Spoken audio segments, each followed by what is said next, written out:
Good morning students. आज हम हिंदी में लेसन नंबर 7 जिसका नाम है सूरदास के पद, यहाँ पर हमें दी गई पोयम जो है वो आज हम देखेंगे। नेक्स्ट लेक्चर में हमने देखा था हरिवंश राय बच्चन ने अपनी आत्मकथा के अंदर से, अपने संस्मरण के अंदर से उन्होंने अपने जीवन में जो उनकी पत्नी थी श्यामा, उन्होंने कैसे बीमारी ले ली उसके बारे में देखा था। आज यहाँ पर हम सूरदास के पद, यहाँ पर जो सूरदास का पद दिया गया है वो कृष्ण भक्ति, यानी कि सूरदास जी कृष्ण भक्ति में अनन्य भक्त थे। सूरदास जी की भक्ति ही अनेक उनके मन को शांति देती थी।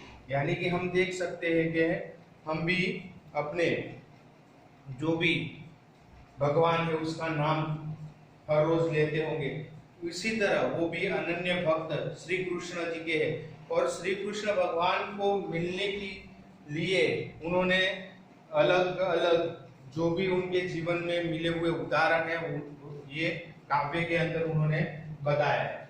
आप सभी के पास टेक्स्ट बुक है, टेक्स्ट बुक में देखिए तो 1 to 6 जो काव्य पंक्ति दी गई है, पहले मैं उसका विवरण करूंगा, उसके बाद 7 से 12 का। पहले हम देखते हैं कि यहाँ पर मन जहाज का पंछी, यानी कि यहाँ पर उन्होंने पहला उदाहरण हमें दिया है, जो अपना हमारा मन है वो एक पंछी की तरह है। वो जैसे कि कोई आप देख सकते हो कि चारों ओर जल ही जल हो और एक जहाज है उसके ऊपर एक पंछी रहता है, तो वो कहीं भी, यानी कि हम देख सकते हैं कि आप जहाज कहां पर देखने को मिलेंगे, तो दरिया के अंदर। तो जो भी दरिया के अंदर आप देख सकते हो कि आसपास जितनी भी जगह है वहां पर पानी पानी है, और पंछी को बैठना है या तो रहना है तो उसको कहां पर जाना पड़ेगा, जो जहाज है उसके ऊपर। तो वैसे ही सूरदास जी ये कह रहे हैं कि मैं कितने भी भगवान की पूजा कर लूं, अलग अलग देवताओं को मैं भजता हूं, फिर भी मेरा मन जो है वो लास्ट में उसका मतलब है कि वो लास्ट में हम देख सकते हैं कि वो कृष्ण की भक्ति के अंदर ही आता है, यानी कि श्री कृष्ण की भक्ति ही करते हैं। हम देख सकते हैं कि हम भी ऐसे कई बार किसी को देख सकते हैं कि वो कई कई अलग अलग भिन्न भिन्न जगहों पर जाते हैं अपने देव और देव स्थानों के दर्शन के लिए। लास्ट में वो अपने ही जो भगवान होते हैं उसके पास आते हैं। यही श्री कृष्ण की बात यहाँ पर सूरदास जी ने कही है कि मैं एक पंछी की तरह हूं, मेरा जहाज यानी कि श्री कृष्ण भगवान ही मेरा जहाज है। मैं चारों ओर देखता हूं तो मुझे बाद में श्री कृष्ण, कई भी देवता, मैंने किसी भी देवता पर वो अंत में जहाज पर ही आ जाते हैं। उसी तरह श्री कृष्ण का आश्रय छोड़कर कवि का मन अन्यत्र नहीं जाता। सूरदास के लिए सभी देवताओं में श्रेष्ठ श्री कृष्ण भगवान है। वे गंगा जल के समान निर्मल है, वही कमल रस के समान है। सूरदास का मन रूपी भौरा उस रस को छोड़कर करेले की इच्छा नहीं करता। यानी कि हम देख सकते हैं कि यहाँ पर सूरदास जी जो है वो अपने जीवन के अंदर किसी और का रस, यानी कि वो गंगा जल, यानी कि गंगा आपके पास से बहती हुई गंगा जा रही हो और आप कुआं खोदने को बैठते हो, तो आप सबसे बड़े मूर्ख हो, दुर्मति, यानी कि आपकी दुर्मति है, आपको पहचान नहीं है गंगा जल कितना पवित्र जल है, उससे पीने से हम अपने पाप धो सकते हैं। ऐसी मान्यता जो है वो हम मान तो सकते हैं ना कि उसका मीठा पानी हमें पीने को मिलता है, तो बाद में हम कुआं क्यों खोदने को बैठते हैं। वही बात उसके साथ उन्होंने मधुपर, यानी कि हम देख सकते हैं कि भौरा, मधुकर जो है भौरा, यानी कि भौरे को जब कमल का पंकज यानी कि कमल का जो रस, अमृत रस मिलता है, तो वो करेले का रस क्यों लेगा। जैसे कि हम, हमारे लिए कुछ अच्छी खाने की चीज बनी होगी तो हम वही खाएंगे, उसको छोड़कर दूसरी एक करेले की सब्जी बनाई होगी तो हम नहीं खा पाएंगे। वैसे ही भौरा, यानी कि यहाँ पर उन्होंने अलग अलग उदाहरण के द्वारा सूरदास जी यही कहते हैं कि मेरे लिए तो श्री कृष्ण भगवान की भक्ति ही अधिक है, मैं अन्यत्र किसी देवता की भक्ति करना नहीं चाहता। आंगन में मक्खन का पात्र लिए घुटनों के बल चलते श्री कृष्ण की छवि देखते ही बनती है। उनको उनके कोमल गाल, चंचल आंखें और गोरच के तिलक से सुशोभित उनका मस्तक, कंठ में झूलती कठुसी माला, ये सब अत्यंत आकर्षक है।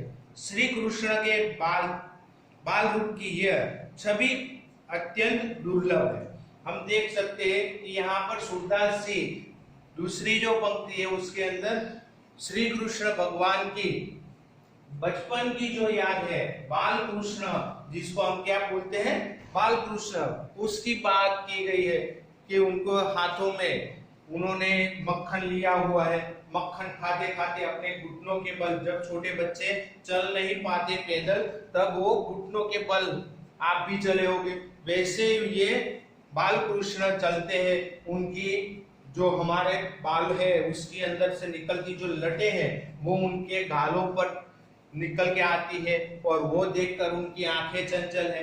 ये सब उनका मनोहर छवि जो है वो देखकर सूरदास जी ये बोलते हैं कि ये परमात्मा की ये छवि, बाल कृष्ण की ये छवि आपको देखने को भी मिल जाए तो भी आपका अन्यत्र यानी कि अत्यंत जो भी है वो आप सुखाकारी हो सकते हैं।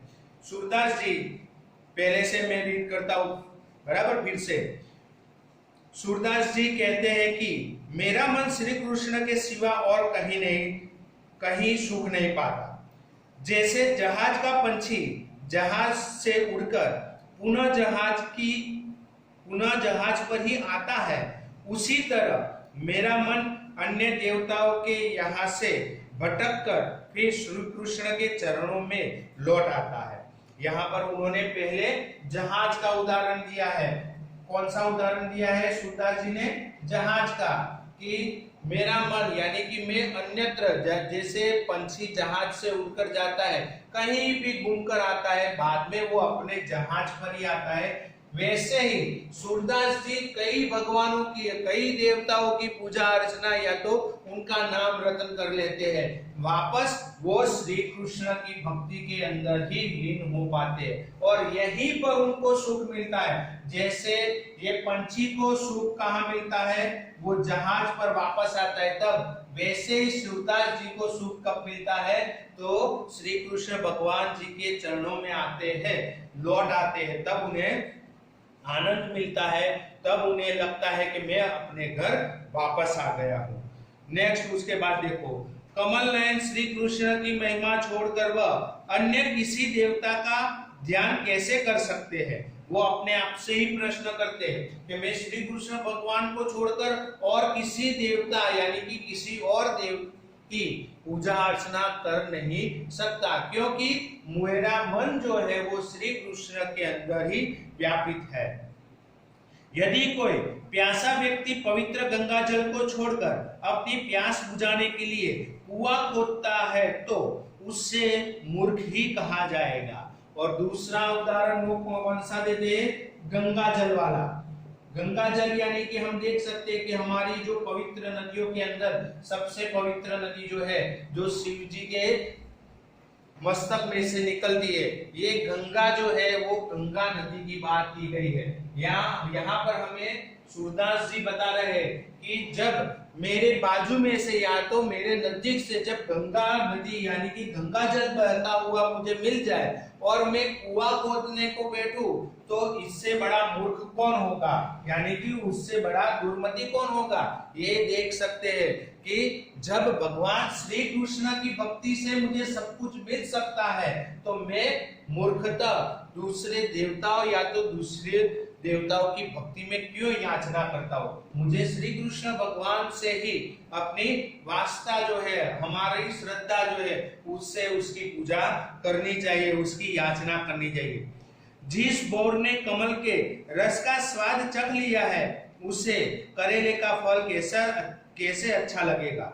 सूरदास जी कहते हैं कि मेरे प्रभु तो कामधेनु के समान है। कामधेनु यानी कि जो देवताओं की गाय है उसकी बात की है। कामधेनु यानी कि जो देवताओं की गाय है वो आपकी हर मनोकामना को पूर्ण कर सकती है। ऐसी कामधेनु की बात की है कि जब श्री कृष्ण भगवान कामधेनु के समान है तो मैं बकरी यानी कि भेड़ जो है, छेरी जो है, बकरी जो है उससे मैं क्यों दूं।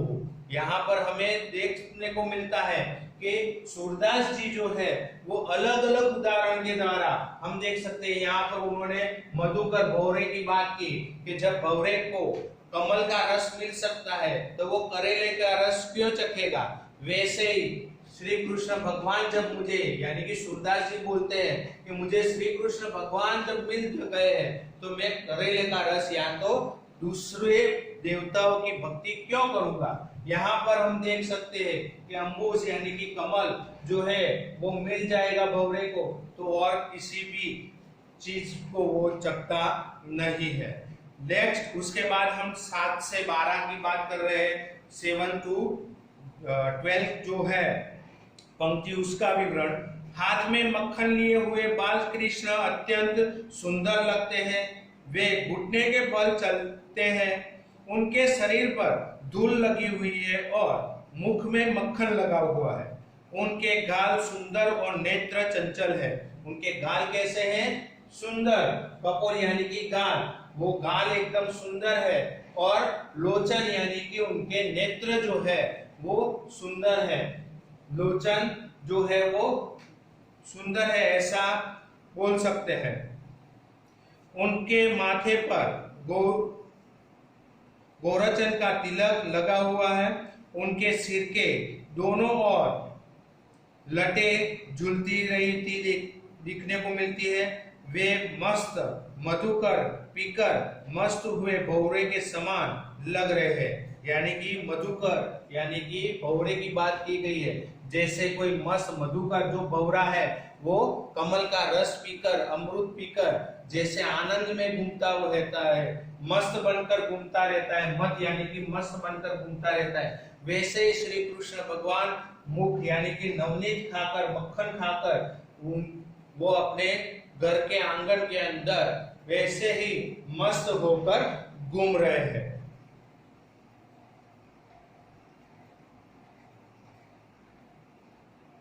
सूरदास जी कहते हैं कि बाल कृष्ण की इस छवि को देखने का सुख एक पल के लिए भी मिल जाए तो जीवन धन्य हो जाता है। फिर 100 कल्प तक जीने का कोई अर्थ नहीं है। यानी कि बाद में ये सूरदास जी बोलते हैं कि ऐसा सुंदर बाल कृष्ण जो है, बाल कृष्ण जो है उनका विवरण यानी कि वो इनकी छवि भी जो दिखाई दे, छवि यानी कि उनकी तस्वीर को जो आपको देखने को मिल जाए तो भी आपके 100 कल्प यानी कि आपको 100 सालों तक जीने की जरूरत नहीं है। वो कल्प है, उसे जीने की जरूरत नहीं। आप ये छवि यानी कि ऐसे श्री कृष्ण यानी कि बाल कृष्ण को देख लो तो वो अपनी मस्ती में मस्त है। उनके गाल जो है वो सुंदर है, नेत्र लोचन जो है वो चंचल है। वैसे ही श्री कृष्ण भगवान को उनकी जुल्फों में से निकलती हुई जो लटे है वो भी सुंदर है। ऐसे श्री कृष्ण भगवान को देखकर, ऐसे बाल श्री कृष्ण भगवान को देखकर आपका जीवन धन्य हो जाता है। वे बोलते हैं कि मात्र उनकी ऐसी छवि भी आपको देखने को मिल जाती है तो भी आपका जो हृदय है वो आनंदित हो जाएगा और आपको सुखाकारी यानी कि सुख दे जाता है। ऐसा ही श्री कृष्ण के बारे में यहाँ पर सूरदास जी के पदों में कहा गया है। उन्होंने पहले हम देख सकते हैं कि जहाज के पंछी के बारे में, यानी कि जब जहाज से पंछी जो है वो उड़ के जाता है, बाद में वापस जहाज पर आता है। गंगा जल जिसको मिल जाता है वो कुएं खोदने को बैठ जाते, उससे बड़ा कोई मूर्ख नहीं होगा। वो बाद में भंवरे की बात करते हैं कि भंवरे को जब कमल का अमृत रस पीने को मिल जाता है तो वो कड़वे का रस क्यों पिएगा। बाद में कामधेनु की बात करते हैं कि श्री कृष्ण भगवान जो है वो कामधेनु समान है, आपकी सारी मनोकामनाएं पूर्ण करते हैं।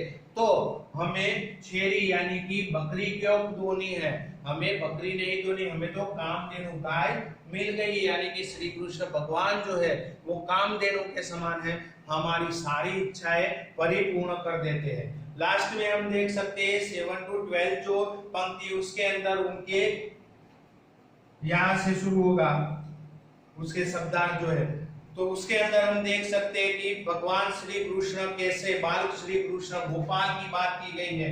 बाल श्री कृष्ण जो कैसे दिखते हैं, तो वो अपने हाथों में एक हाथ के अंदर नवनीत यानी कि मक्खन लेकर चल रहे, उनके मुंह के ऊपर भी मक्खन लगा हुआ है, उनका पूरा बदन जो है वो मिट्टी धूल यानी कि मिट्टी वाला रेणु यानी कि धूल वाला है, और उनके वो पैदल चल नहीं पा रहे, वो घुटनों के बल अपने आंगन के अंदर मस्त भवरा यानी कि जिस भवरे ने मधुकर यानी कि पूरा मधु का रस पीकर आनंद में आ गया, वैसे मस्त होकर अपने आंगन के अंदर घूम रहे। उनकी आंखों के बारे में, उनके गालों के बारे में हम देख सकते हैं कि श्री कृष्ण के बाल कैसे, उनके गाल कैसे, ऐसा सूरदास ने अपने पद के अंदर श्री कृष्ण की, बाल कृष्ण की भक्ति के साथ उनकी छवि देखने को मिल जाए तो भी हमारा जीवन धन्य हो जाएगा, ऐसा यहाँ पर सूरदास जी कहते हैं। अपने जीवन के अंदर श्री कृष्ण के बारे में वो मानते हैं कि यहाँ पर सूरदास जी को 2 पद दिए गए हैं। पहले पद में श्री कृष्ण के प्रति उनकी अनन्य निष्ठा के दर्शन होते हैं, दूसरे पद में घुटनों के बल चलते बाल कृष्ण की अनुपम छवि का वर्णन किया गया है। हम देख सकते हैं कि उन्होंने अलग अलग 2 पंक्तियों में 2 पदों के अंदर श्री कृष्ण भगवान कैसे दिखते हैं, अनन्य भक्ति, उनके भाव जो है वो व्यक्त किए गए हैं। दूसरी पंक्ति में हम देख सकते हैं कि बाल कृष्ण, मात्र बाल कृष्ण की छवि को देखकर भी हमारा जीवन धन्य हो जाएगा, ऐसा यहाँ पर सूरदास जी कहते हैं। उनके पदों में से लिया गया है, इसलिए उनके जो सूरदास के पद है उसमें से उनके कवि का नाम भी सूरदास जी आएगा। बराबर बच्चों, यहाँ पर हमारा जो पोयम है वो खत्म होता है। हमें जैसे आगे भी लिखते थे वैसे ही यहाँ पर उसकी एक्सरसाइज जो दी गई है वो टेक्स्ट बुक में से हमें नोटबुक में नोट डाउन करनी है। Okay, thank you.